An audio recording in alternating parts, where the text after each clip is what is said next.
Hey, what's going on, everyone? Good morning. It's Sunday, October 19th, 2025, NFL Week 7. My name's Bradford Best. You know what I'm saying? Count the wins as blessings. Losses teach lessons. Got a little busy yesterday, so I didn't do any live videos last night, but I wanted to just share my thoughts and strategies for a Week 7 slate this morning. So it's like a live before lock type of show. We got 10 games on this slate. A lot of important injury news. So we like an hour and a half away before lock. So let me not waste any time and let's get started talking about this slate. Hey, what's up, Stefan? Man, I see you in the comments. All right, let's get started.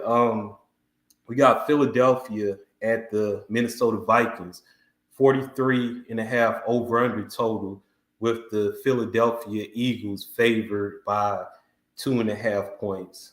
For me, there's one play in this game that I like, and that's going to be Justin Jefferson at wide receiver. I think he's 7,700 on DK. FanDuel, he's 9,000. He's the most expensive receiver, but I think he had one of the highest ceilings on the slate. This game is in Minnesota. It's an indoor dome stadium with turf where, we know in those environments, there's more speed and you can get more points. And I think through a couple of games with Carson Wentz as the quarterback, Justin Fields has had a solid game. Last week versus a strong defense in Cleveland. I know it was in another country, but Justin Jefferson. Justin Jefferson had 7 catches for 123 yards, and that was against a strong Cleveland defense. So I know Philadelphia has a good defense, but they're at home. It seems like Wentz and Jefferson have a good rapport, and with the potential ceiling, I definitely like Justin Jefferson. So he's one of the plays that I do like from this game. Outside of that, maybe Jordan Mason could have a good game, but I'm only playing single entry. I'm playing a $27 single entry on DK and a $10 single entry on FanDuel. I think Mason is viable. Philadelphia hasn't been that great versus the run this year. I don't have Mason, but I think he's in play. On the Philadelphia side, it's kind of hard to figure out. Saquon could go off any game. AJ Brown could go off any game. What's the other guy named? Devontae Smith, Jalen Hurts. It's just kind of hard for me to choose which one is like a strong play. And then we got some other plays on the slate that I'm more interested in. So there's plays on both sides of this game that are viable. But for me, the play that I have the most interest in is Justin Jefferson at wide receiver as a one-off. I like him this week. That being said, I'm going to move on to game number 2. The Las Vegas Raiders at the Kansas City Chiefs, 45 and a half over under total, with the Kansas City Chiefs being favored by 12 and a half points. So this is a game that probably going to be a fade for me. Kansas City, they're getting their receiver back from suspension, Rashee Rice, and they got Travis Kelce, they got Hollywood Brown, they got Juju Smith-Schuster, they have Worthy, they have 2 running backs. It's a lot of people on Kansas City, and it's hard to kind of just narrow it down to who's going to get the offensive production. So, Kansas City, they probably will score points and they will likely win. But for DFS purposes, they're a fade for me because it's too hard to identify what player is going to do well. They got Travis Kelce too. I don't even know if I mentioned him. Las Vegas, we need to check the injury report for Jacoby Myers because he was questionable. And then, Brock Bowers is out. So there is a way maybe Trey Tucker could get involved in the pass game. Who knows? But for single entry, I'm fading the Raiders. We're about 3 minutes away from 11:30, so a lot of the injury reports should be out. But I will mention, if Jacoby Myers is ruled out, you might want to probably take a look at the Raiders receivers. I'm gonna double check because I know they got Trey Tucker, and I know they got somebody named Thornton, I believe. So yeah, I'm definitely gonna check that injury report about Myers before I just completely fade off the Raiders. But this is not a game that I have too much interest in. To keep it moving, game number 3, the New Orleans Saints at the Chicago Bears. 44.5 over-under total, with the Bears being favored by 4.5 points. I think I read that there could be some wind impact in this game. I don't think it's going to be any rain, but I think I read that there could be some wind, and with the windy conditions, it could make both offenses more inclined to like short passes and getting involved in the run game. For me, I don't know how popular he's going to be, but I like DeAndre Swift in this matchup. He showed what he can do this past Monday night. He's a guy that can be productive on the ground, and if he get involved in the pass game as well, he can be pretty productive also. DeAndre Swift, I think his price, let me see this real quick. 6,300 on FanDuel. I think he's 5,700 on DK. The Bears are home favorites, so I like Swift. I can understand if people don't want to be on him, but I like him. I like his role in this offense. This head coach Ben Johnson, we seen what he did with Detroit. All those years he was offensive coordinator with Detroit. David Montgomery and Jamar Gibbs were very productive. So hopefully Swift can have similar success. I kind of like Alvin Kamara.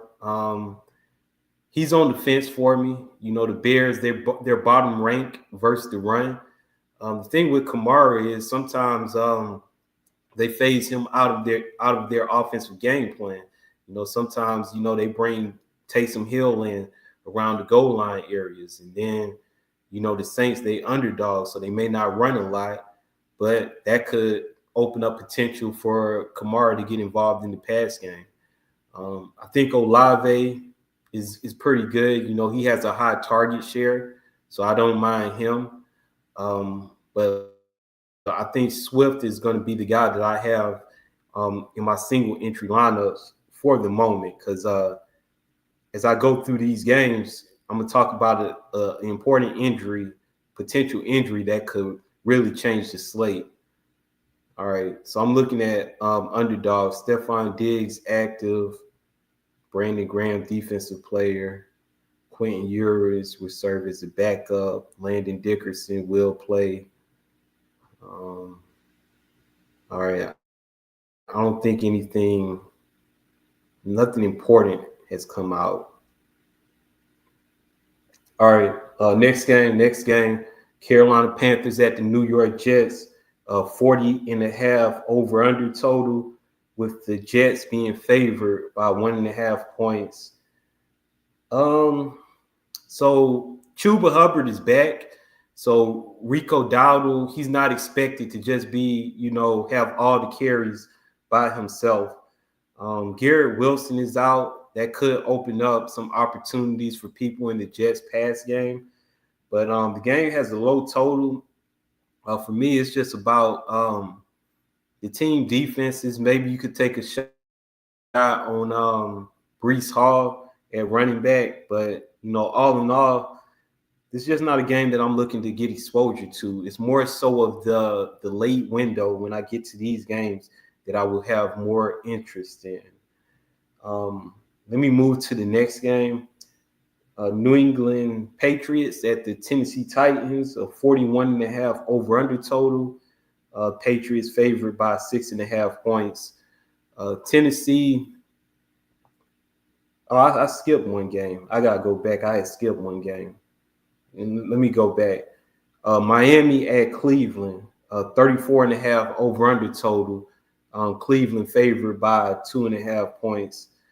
So that total is extremely low, 34.5. A lot of that is because of the adverse weather conditions. It's supposed to be a lot of rain and wind. You got good defense in Cleveland. Miami, they're a fave for me. Cleveland, I do like Judkins. I like this matchup for him. He's 6,000 on DK, 7,400 on FanDuel. Love the matchup for him. Miami, they're one of the worst teams in defending the run. However, I mean, with the low game total, it makes me kind of want to stay away from it. So outside of Judkins and maybe one of the team defenses, this is kind of a game I want to stay away from. But, if it wasn't bad weather or whatnot, I think, like if this game was in Miami or something like that, or in a place with neutral weather conditions, I think Judkins would be like a great play.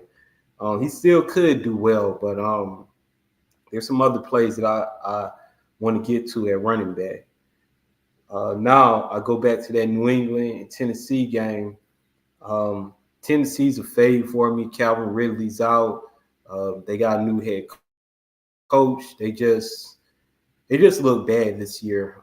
So I'm fading Tennessee. New England, Drake May and Diggs, they could have a good game, but again, there's games in the later window that I'm looking to target. But I wouldn't blame you from trying to go play some New England pieces.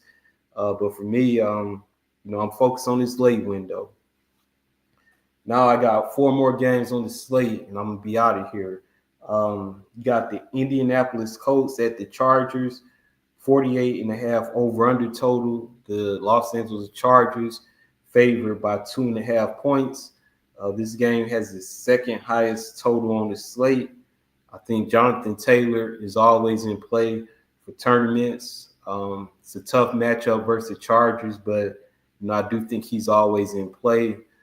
I think their receiver Downs, he's ruled out. So Pittman could get involved. That tight end has been going off. I can't remember his name. I think it's Harrison, man. What's this Colts tight end name? Goodness. I just can't remember his name. I think it's Harrison. Tyler Warren. So yeah, he could be in play on the Chargers. I know people gonna want to play Vidal, but I don't want to chase that. I don't know if he's gonna have another strong performance last week. Last week he played the Dolphins. This week, he playing the Chargers. The Colts. So it's a tougher matchup. The Chargers, they still have 3 receivers they can choose from, and McConkey, Allen, Quentin Johnson. I think that's kind of hard to pick which one you think is going to do well. So there are pieces in this game that's going to go off, but I think for me, I don't have any pieces of it in my single entry lineup, but I get it. Giants at the Broncos, 40.5 over/under total. Broncos favored by 8.5 points. Broncos, Denver, they got one of the best defenses in the league. So I'm really not that enthused about any Giants plays. On Denver, I can see a way that Cortland Sutton and or J.K. Dobbins, have a a good game. I mean, they're 8-point favorites at home.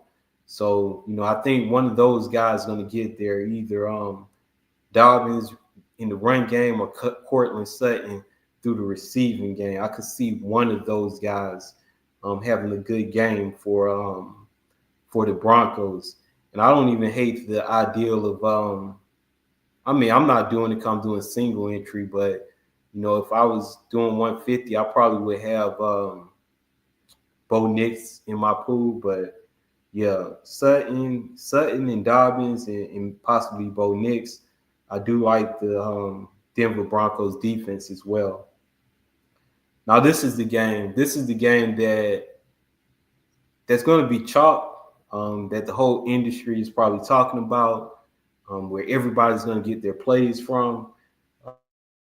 That's Washington Commanders at the Dallas Cowboys. 54.5 over-under total.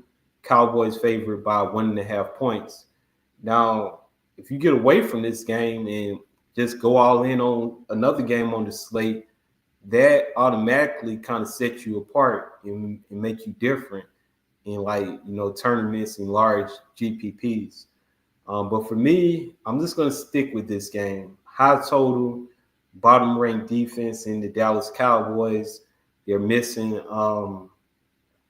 Trayvon Diggs. There's injuries on the Washington side. They're missing their two receivers in McLaurin and Deebo Samuels. So I'm all in on this game. So Jaden Daniels is going to be my single entry quarterback. I'm playing Zach Ertz at tight end. Now I'm playing Krosky Merritt. And then the receivers is what's kind of difficult to figure out. I got Chris Moore on DK because he's 3,000. I think I have him on FanDuel too because he's 4,600. But there's three receivers: Chris Moore, Luke McCaffrey, and somebody named Lane. I want to say any of those three receivers could go off and have a strong game. To be honest, is like I said, it's hard to identify to me which one is going to be. But DK, I'm definitely confident in Chris Moore, mainly because of the price difference. At 3,000, I'll take my chances on the minimum price out of the three. Cause I think McCaffrey and Lane, I think they're 3,800 on DK. And McCaffrey, he's 5,500 on FanDuel.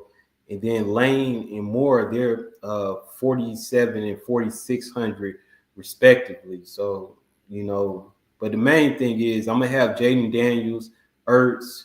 I think I'm going to have Krosky Merritt. And then one of them receivers, I think, is going to be a strong play. On the other side, I'm going with CeeDee Lamb. I think I saw it tweeted on Underdog early in the week that he won't have any limitations. So I'm going to go with the expectation of him being out there playing his normal role. So CeeDee Lamb, he's 74, 7,500 on DK. FanDuel, he is 8,600. I'm going with him in single entry. CeeDee Lamb, I'm going with him. I'm going with Javonte Williams. I looked at the touchdown score odds this morning. He was like minus 170, highest scoring game. I don't mind Pickens. I don't have Pickens because I'm only playing one lineup. But, I think Pickens is definitely in play as well. But basically, I'm stacking this game all the way. I'm going to have at least 5 players from this game in both my single entries on DK and FanDuel. At least 5, possibly 6. Yeah, I'm gonna have at least 5. At least 5. 1, 2, 3. No, I'm gonna say at least 4, maybe 6, but I'm stacking this game. So yeah, I know it's chalky, I know it's popular. I'm sure all the podcast people been talking about it. But hey, I'm just gonna go with it. Going with it and see what happens. Let me check this Twitter real quick, make sure no more injury news came out. Brock Bowers inactive. Oh, Jacoby Myers inactive. Hunter Renfrow inactive. So to circle back, Jacoby Myers being inactive, Brock Bowers being inactive. I'm gonna have to go back and take a look at Trey Tucker. I'm just gonna have to take a look. I'm gonna have to take a look at him because the Raiders are like 12-point underdogs, so they should be trailing this whole game, throwing the ball a lot. And yeah, if they throwing the ball a lot. Tucker and Thornton. Let me check their prices real quick on DK. Dang, Myers had to be out. Let me check the prices real quick. I should know this. But yeah, once I find this price, I'm gonna go to this last game because it's important too. Classic, Las Vegas.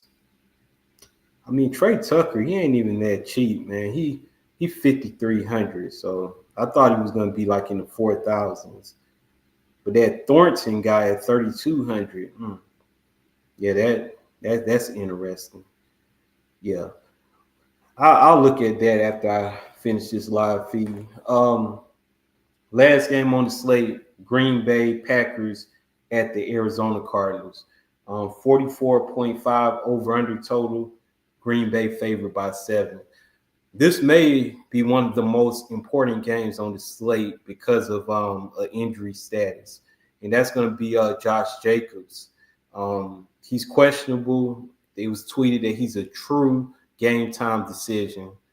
And it's so important because if Josh Jacobs get ruled out, then it's going to open up the value of Emmanuel Wilson, who is 4,000 on DraftKings and 4,400 on FanDuel. If you look at your whatever sport book you use, we don't have sports books in Georgia, but when I looked at the FanDuel sport book guys, they already put Emmanuel Wilson anytime touchdown to minus 195. So if you know anything about sports betting, they already thinking that they know that if Jacobs is out, he's going to score a touchdown. So this is just very important when you building. Like this news is crucial because it may not come out until after the slate locks. I feel that you want to build your lineup where you have the flexibility to switch to Emmanuel Wilson if he's named the starter. Have 2 spots available. So get a lot of exposure to these late window games because, if Emmanuel Wilson is going to be the starter, he's a lock for value. That's what all these professionals and sharp players are going to do. So you don't want all your lineup to lock up at 1 o'clock or when the slate locks. Have some flexibility. I definitely got a lot of that Cowboys and Washington game. Have spaces where you can adjust because if Emmanuel Wilson is if Jacobs is out and Wilson is playing, man, that's value that you need. And trust me, these top players in the DFS game, they're gonna be on it. So yeah, that's that. I think Dobbs is in play. I like the indoor environment for the deep passes. I'm pretty sure one of these Green Bay receivers are going to go off, for some long receptions. Whether it's Dobbs, Matthew Golden, I think it will be one of those two. But you never know. Wicks could get involved. So, yeah, I like Green Bay, but that running back situation, we have to pay attention to that. On the Arizona side, Kyler Murray is out. Harrison is in. I got a little bit of interest in Marvin Harrison Jr., a little bit of interest in him. I think McBride is always in play. He's one of the top tight ends in the league. Brissett played really good last week. I don't know if I want him this week, but he actually played good. But yeah, the main thing that I want to point out in this game is just pay attention to this Green Bay news because it's going to have a huge impact on the slate. Personally, I just hope Josh Jacob plays. I hope he plays so I don't have to worry about no switching and making all these decisions.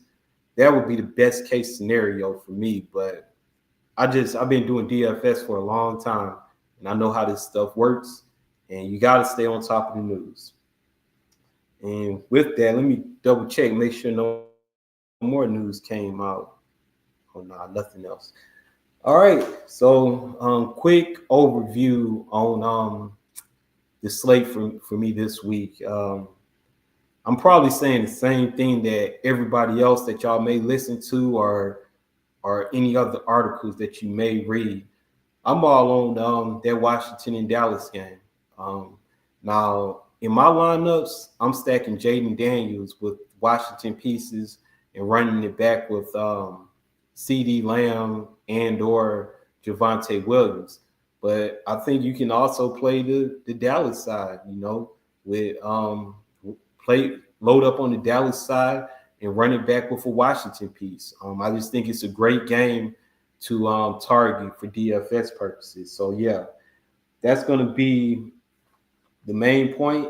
And like I just mentioned, pay attention to the Green Bay running back situation. I do like Justin Jefferson as a one-off. I like DeAndre Swift in Chicago.